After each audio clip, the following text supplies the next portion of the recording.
அன்று அந்த காட்டுக்குள் காக்கை கூட்டம் நிறைந்திருந்தது. டிசி கார்த்திகேயன், ஏசி வெங்கடேஷன் உட்பட காவல்துறை அதிகாரிகள் நேரடியாக களத்தில் இறங்கியிருந்தனர்.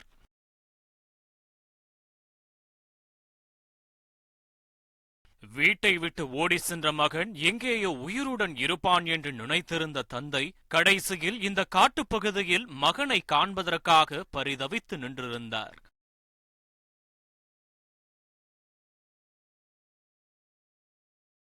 சம்பவ இடத்திற்கு அழைத்து வரப்பட்ட இருவர் அடையாளம் காட்டிய இடத்தை தோண்டியிருக்கிறார்கள்.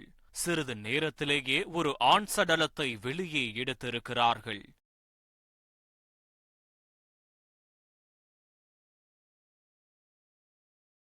மகன் இறந்துவிட்டான் என்று முடிவு செய்து ஓரளவு மனதைரியத்தோடு நின்று கொண்டிருந்த அந்த தந்தை தோண்டி எடுக்கப்பட்ட மகனின் சடலத்தை பார்த்ததுமே ஒடிந்து போயிருக்கிறார். அவரால் துக்கத்தையும் கண்ணீரையும் அடக்க முடியவில்லை.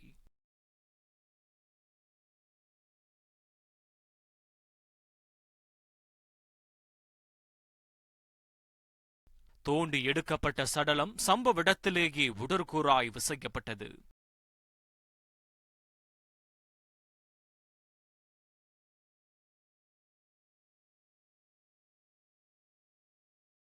காட்டுக்குள் குன்று புதைக்கப்பட்டவர் அப்துல் மஜீத். 22 வயதாகிறது.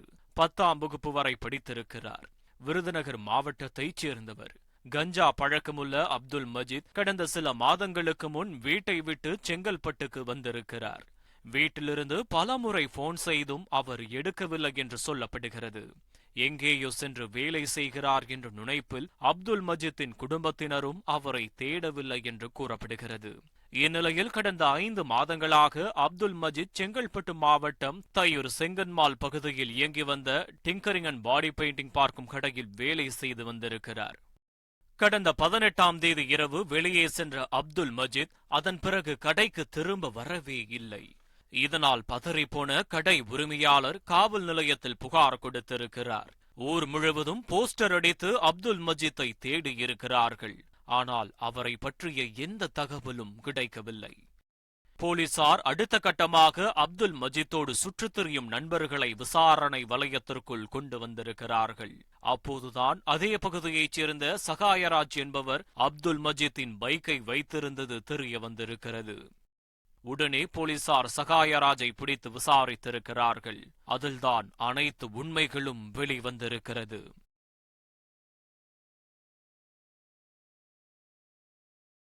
கஞ்சா புகைக்கும் பழக்கமுள்ள அப்துல் மஜீத் தையூர் செங்கன்மால் பகுதிக்கு வந்ததும் அதே பழக்கமுள்ள சகாயராஜ், விமல் ஆகியவர்களோடு நெருங்கி பழகியிருக்கிறார். சகாயராஜ் கேங்கோடு அப்துல் மஜீத் இரவு நேரங்களில் மது குடிக்க செல்வது வழக்கம். இந்த சூழலில்தான் அப்துல் மஜீத் விமலிடம் 10,000 ரூபாய் பணம் கடனாக வாங்கியிருக்கிறார். ஆனால் அதை திருப்பி தராமல் இழுத்தடித்து வந்திருக்கிறார். இதனால் கடுப்பான விமல் நண்பர்களிடம் சொல்லி அந்த பணத்தை வசூல் செய்ய திட்டமிட்டிருக்கிறார்.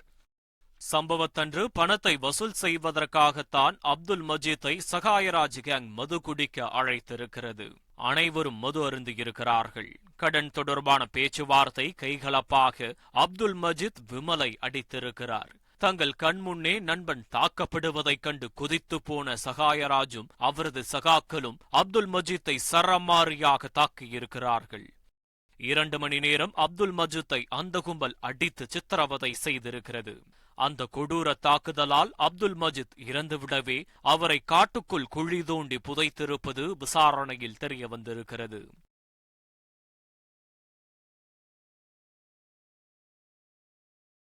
இந்த சம்பவம் தொடர்பாக வழக்கு பதிவு செய்த போலீசார் சகாயராஜ், விமல் உட்பட 8 பேரை கைது செய்து சிறையில் அடைத்திருக்கிறார்கள்.